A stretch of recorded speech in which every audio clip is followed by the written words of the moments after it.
Happy Valentine's, Alex. Sabay abot niya sa akin ng bulaklak. Hypoallergenic yung bulaklak. Iwas allergy mo.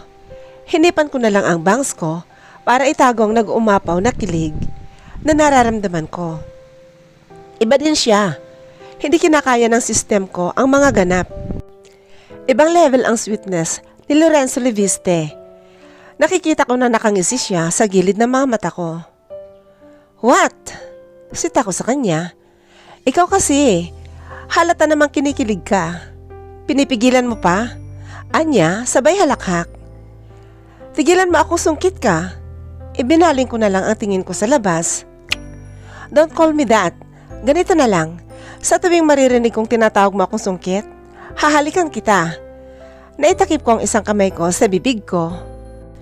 Naalala ko tuloy noong hinalikan siya sa kalsada. Parang kailan lang yon. Paki mo ba?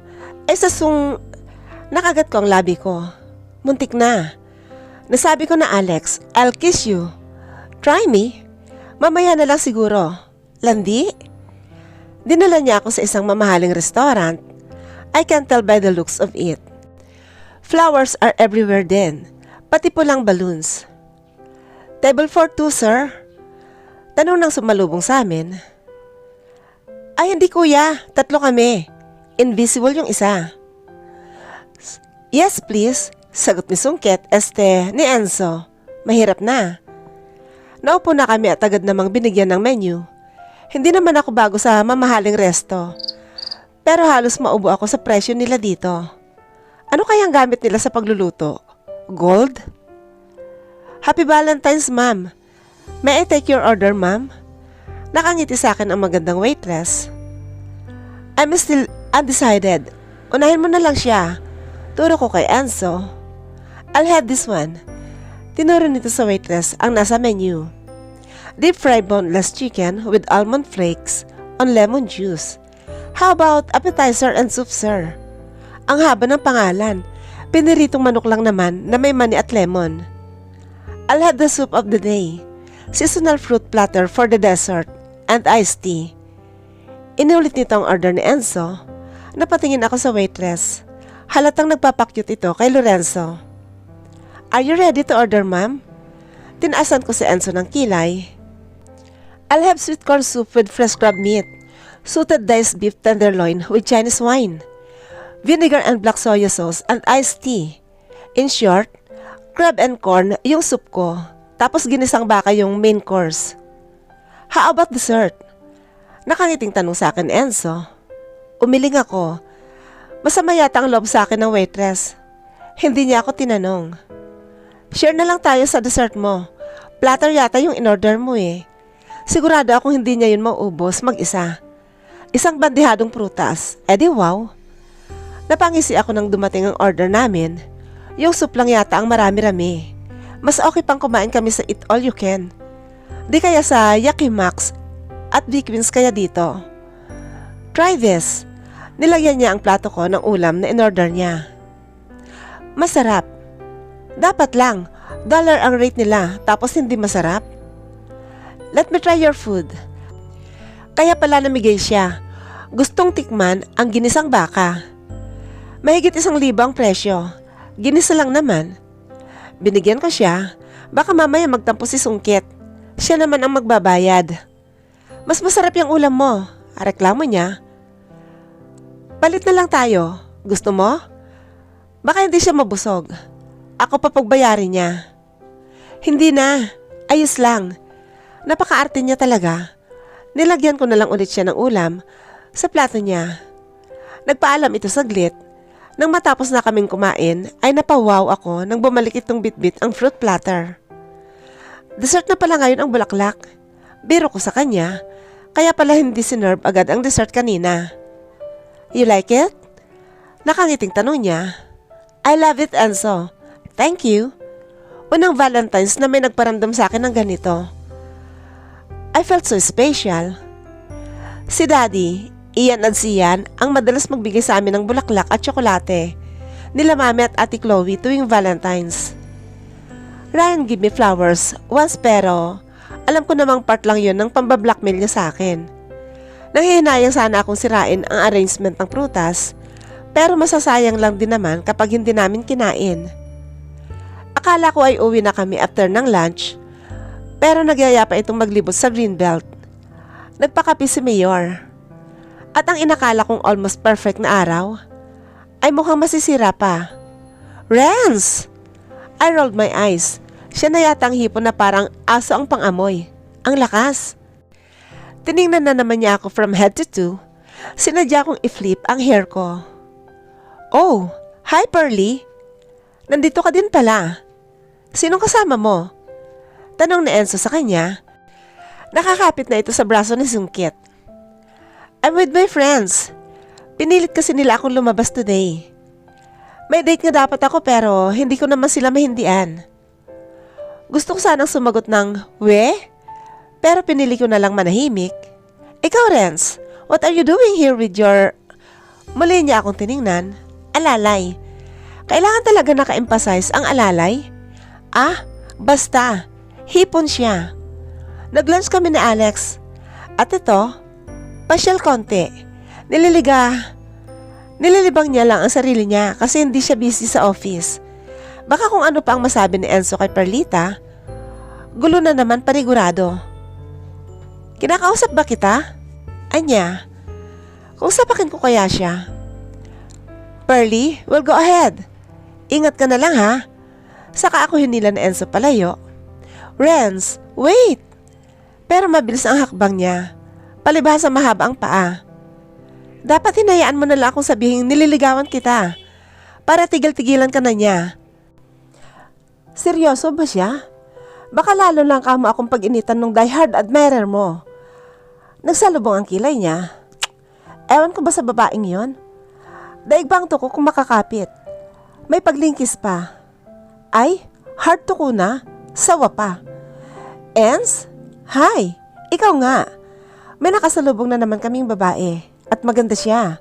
Beauty queen ang dating. Singtang ka dito ng Sungkit. Don't you remember me? Nagpalipat-lipat ang tingin ko sa kanilang dalawa. I'm Hailey Smith. Ninang ko ang mama mo. Nagkita na tayo dati nung isinama kanya sa birthday ni Mami. Babae na naman. Kanina si Pearly. Ngayon naman Hailey. Ano to? Araw ng mga babaeng nagtatapos ang pangalan sa Y? Oh yeah. Hi Hailey. I'm sorry hindi kita nakilala agad. By the way, this is Alex, my girlfriend. Teka, ano daw? Really? Bakit parang ayaw niyang maniwala? Kasi nga hindi ka pa naman talaga girlfriend. Sagot ng utak ko. Hi Alex, I'm Hailey. Nakipagkami na rin ako. Tagkas kaayon ning bayhana. Nagmukha tuloy akong high school sa pagitan nila. Bakit kasi naka-flats ako? Damn. Hello lang ang tanging nasabi ko. Nakamove on ka na pala kay Alena ha? Good for you. Mami told me na darating sila Tita Lian. Dito na ba sila for good? Close yata ito sa pamilya ni Sungkit. Oo, dito na sila titira. Si Dad ang may sabi kaya hindi makakontra si Mami. Spell OP, Isabel. Iiwan ko muna sana sila pero hinawakan ako ni Enzo sa bewang at mas hinapit. Napatingin doon si Hailey. Ang ganda naman ng name niya. Hailey. Magkatunog. That's great. I guess we will see each other again then. Knowing my mom and Tita Lian na parating magkasama at mahilig sa get together. Mauna na ako sa inyo. Nagsalubong ang kilay ko nang halikan dito si Enzo sa pisngi. Hello? Nandito kaya ako? Ngumiti naman siya sa akin. Kinalas ko ang kamay ni Enzo sa bewang ko at nag-umpisang maglakad. May perlitang maldita na. May helimaw pa. Halata namang may gusto sa kanya yon. Naiinis ako. Close pa siya sa family niya. Eh di siya na. Alex, wait. Hinawakan niya ako sa siko nang maabutan niya ako. What? Ngumisi ito. Bipolar talaga. Anong iningisi mo, Lorenzo? Lalo lang ako naiinis. Pumitas ito ng bulaklak sa may pathway saka ibinigay sa akin. Hailey is just a friend. Inaanak siya ni Mama. Nothing more.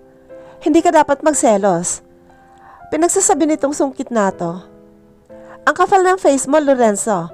Sino naman ang nagsabi sa yung nagsiselos ako? Aber? Pinisil niya ang ilong ko. Nanlalaki kasi ang butas ng ilong mo. Namumula pati ang kilay mo. Yun na yun. Hoy, sungkit.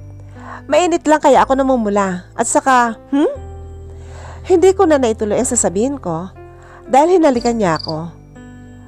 Palakpak na kung sino ang nagpahiwalay sa amin. Istorbo. I told you, I kissed you if you call me that. Pero buti na lang kasi kanina ko pa gustong gawin yon. Nakagat ko na lang ang labi kong ma-realize ang naganap. Muli niya akong binigyan ng bulaklak na pinitas niya sa kung saan. Damn, he kissed me and I actually like it. Isa pa, please? Sir, bawal pong pumitas ng bulaklak. Nilapitan kami ng guard na naroon. Nakangiti ito sa amin. Natawa din ako. May malaking sign pala doon na, please, do not pick the flowers. Sorry po kuya. Hinging pa umanhin niya. Pareho kaming natawa sa nangyari. Pinandilatan ko siya, ikaw kasi eh. Kakamot-kamot ito sa ulo. Babaero ka pa rin. Sabay irap ko. Hi, Ans. Ang mimic Hailey's maarte voice. Tindi niya. Renz yung isa, Ans naman si Perlita. Humalakak lang ito. My eyes adore you, Alex. I'm all yours. Sabay kindat niya. Kanina pa ako gising pero nandito pa rin ako, nakahiga sa kama at nakatitig sa puting kisame. Naghihintay na may mahulog na butiki. Charot! Masaya ako dahil pinagbigyan ako ni Enzo na lumapit at kahit parang wala sa bokabularyo niya ang panliligaw dahil sa madalas pa daw na siya ang nililigawan. Kayabangan niya. Gumagawa pa rin siya ng paraan para pangitiin ako at pakiligin.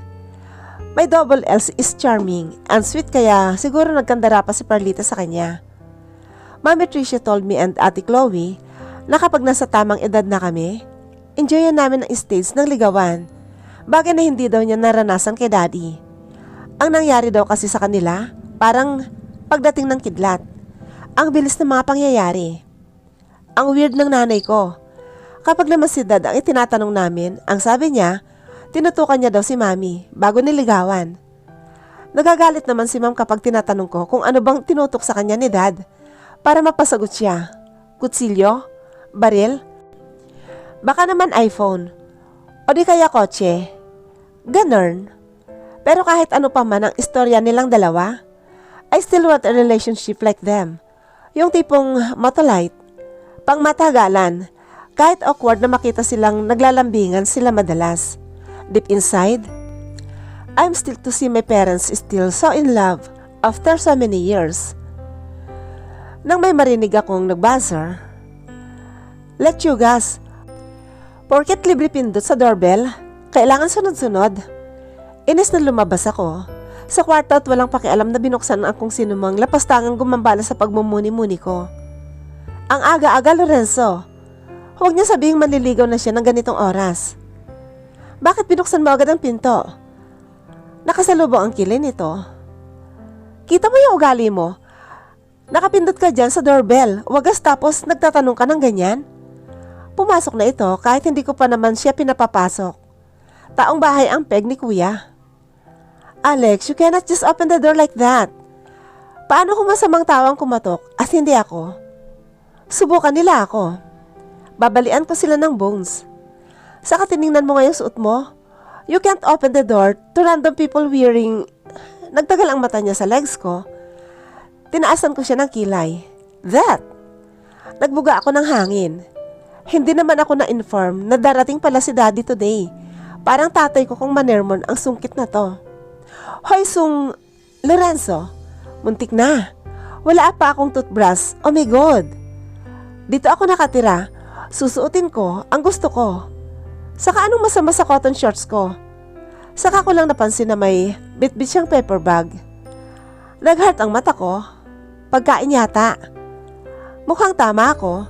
Lumapit ito sa dining table at inilabas yun doon. Just don't open the door like that.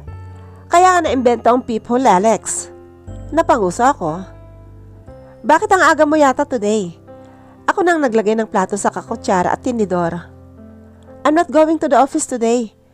Ngayon ang dating nila mama. Gusto mo bang sumama sa akin para sunduin sila? What? No way! Suicide yon. Napag-usapan na natin yun, di ba? Nilagyan ko siya ng kanin sa bacon sa plato. Can't you change your mind? Umaling ako.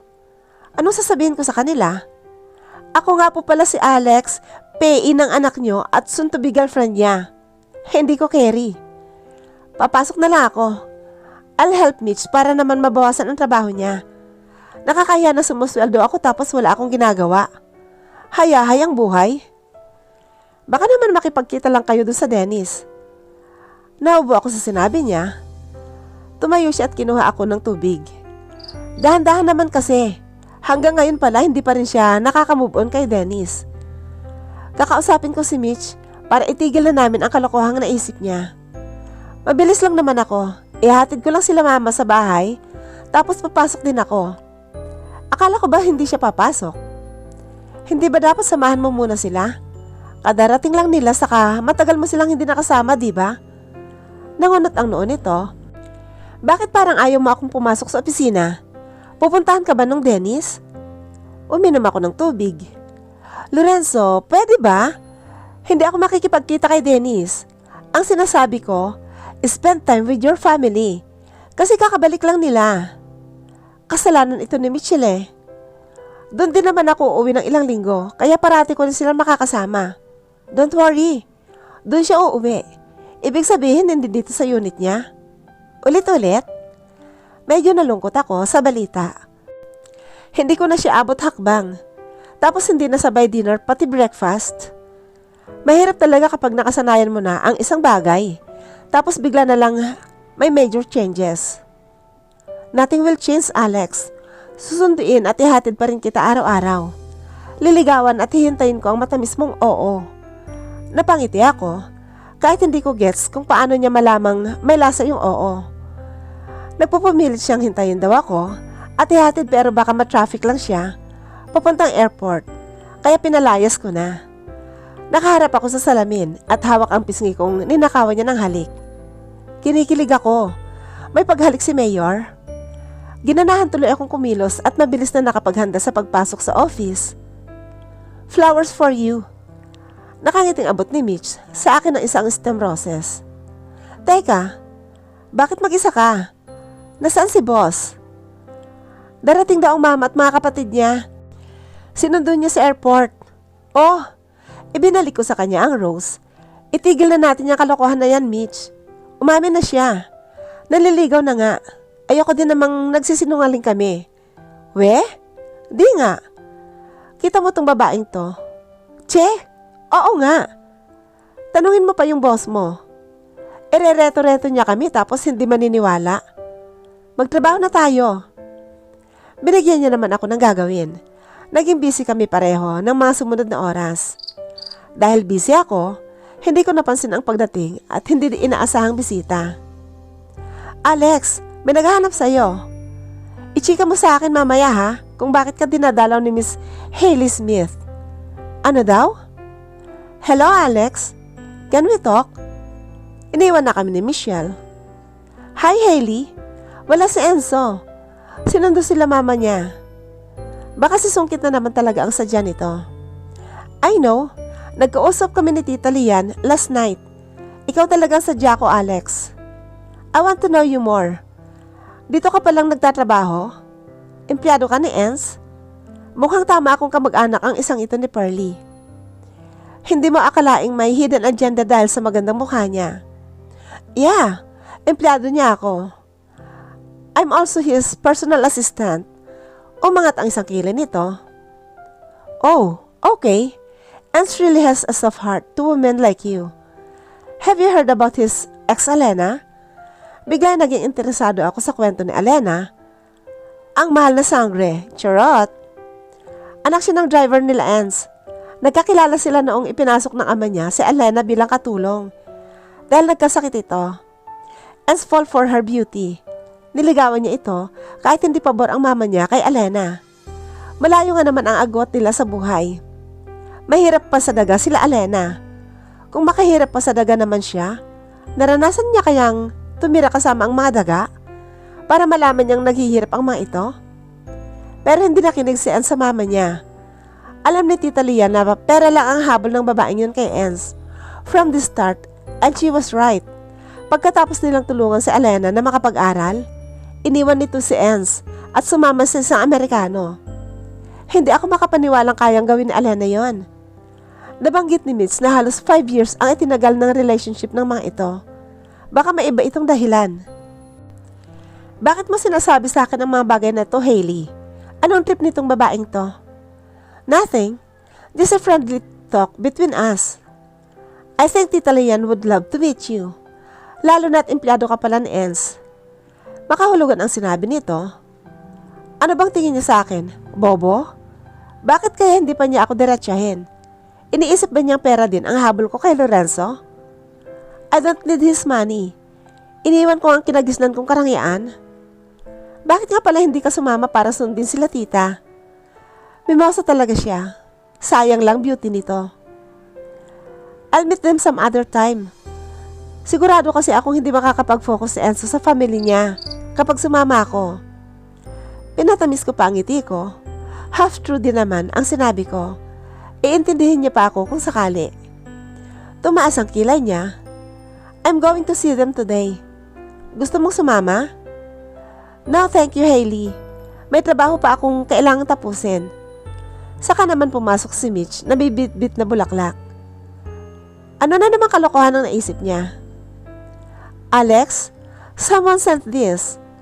Inabot niya ito sa akin, saka umalis. Baliw talaga siya. Kinuha ko ang card sa kabinasa kung kanino galing. Lex, missing you already. Have a nice day. Enzo. Napangiti ako, kinakarir niya talaga ang panliligaw. Miss na niya daw ako? Di wow. Sweet talaga yung si Enz na tao. Masama ang tingin ni Hailey sa mga bulaklak. Oo nga eh. He never fails to make me smile. Aasarin ko pa siya ng bongga. Swerte mo ba?